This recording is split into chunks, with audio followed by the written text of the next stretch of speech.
जय हिंद। चलिए प्रश्न स्टार्ट करते हैं। प्रश्नावली 3.2 कक्षा 10 का प्रश्न है। प्रतिस्थापन विधि द्वारा रैखिक समीकरण प्रतिस्थापन विधि द्वारा हल करते। पहला प्रश्न है x + y = 14 और x - y = 4। तो समीकरण 2 से स्टार्ट क्या हल करते हैं। तो x बराबर 4 + y, ठीक है, ये ध्यान रखना आपको। ये माइनस में उस पर गया तो प्लस में हुआ। तो x का जो मान है समीकरण 1 में रखने पर, ठीक, x का मान समीकरण 1 में रखने पर, चलिए रख देते हैं। x जगह क्या रखना है हमको, 4 + y। तो 4 + y + y = 40। तो देखिए यहाँ पास y कितनी बार है, 2 बार है। तो क्या लिखा है, 2y, यहाँ लिख देंगे 4 बराबर 40। अब ये इस पार प्लस में है, उस पार जाएगा तो माइनस में हो जाएगा। यहाँ हो जाएगा 2y = 40 - 4, प्लस में उस पर गया तो माइनस में हो गया। तो कितना हो गया, पास घट जाएगा तो 10 हुआ। और यहाँ पर 2y ऑलरेडी पहले से ही है ना, जोड़ने पर आ था 2y। अब इसको हम जो कि यहाँ पास गुणा गुणा क्या हो जाता है, उस पर जाने पर भाग हो जाता है। तो y = 10/2, 2 × 5 = 10। तो y की वैल्यू क्या आ गई, 5।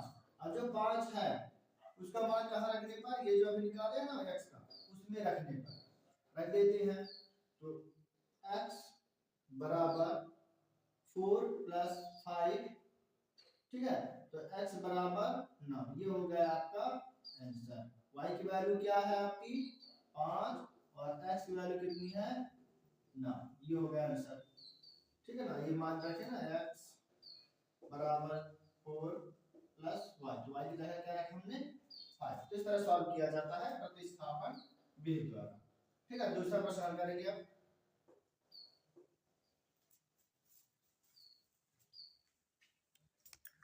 अब दूसरा प्रश्न हल करते हैं। तो समीकरण हम 1 से लेंगे मान, ठीक है ना। हम क्या निकाले s, तो s बराबर 3। अब ये माइनस कट है, उस पर जाएगा तो प्लस में हो जाएगा, प्लस t। जो x, ये s का मान आया है तो समीकरण किस में रख देंगे हम, इस समीकरण 2 में रख देते हैं।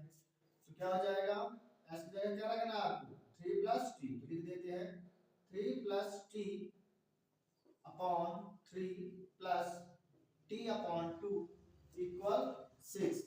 अब इनका तेरिया गुणा कर लेंगे। 2 3 जा 6, ठीक है, प्लस 2 का 3 में करेंगे 2t, ठीक। ऐसे 3 का इसमें कर देंगे, कितना आ जाएगा 3t, क्लियर। अब ये जो दोनों है, 2 और 3 का एलसीएम ले लेंगे। चलिए लेते हैं 3 और 2 का एलसीएम ले लेते हैं। 3 × 1 = 3 और 2 उधर आया 200। इनका एलसीएम कितने आया आपका 6 आया। ये जो 6 आया तो 6 से 6 मल्टीप्लाई कर देंगे, कितना आ जाएगा 36। 6 6 क्या होता है 36। अब इसको हल करने के लिए अब देखिए यहाँ पास 2t और 3t जुड़कर कितना हो गया 5t, है ना। अब ये प्लस में है, उस पर जाएगा तो माइनस में। तो 36 - 6 = 30 और यहाँ पास क्या हो जाएगा 5t। अब ये जानते हो कि यहाँ पास गुणा है, उस पर जाएगा तो भाग में हो जाएगा। तो t बराबर 30/5 या 5, 30/5 कितने बार जाएगा 6 बार, ठीक। तो t की वैल्यू क्या हो गई 6। अब ये जो t की वैल्यू 6 है तो समीकरण किस में रख देंगे हम, s में। ये वाले में मान रख देंगे, जैसे उस वाले में मान रखे जैसे इसमें रख देंगे। तो क्या रखेंगे s बराबर 3 + 6, कितना आ जाएगा s = 9। ये हो गया आपका आंसर।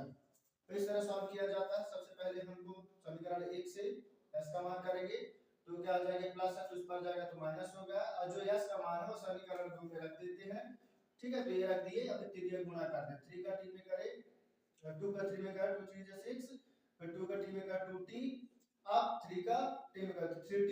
अब 2t और 3t कितना हो गया, जोड़कर 5t हो गया।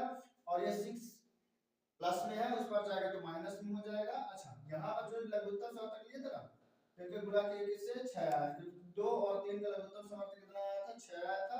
और 6 का गुणा कर देंगे 6 6 36, और ये प्लस में था उस पर जाएगा 36 यहाँ पास आएगा तो माइनस में हो जाएगा 30 हो गया।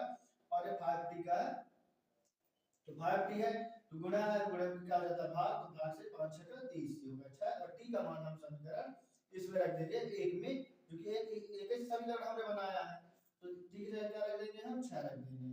तो 6 और 3 कितना हुआ 9, ये हो गया आपका आंसर। इस तरह किया जाता है।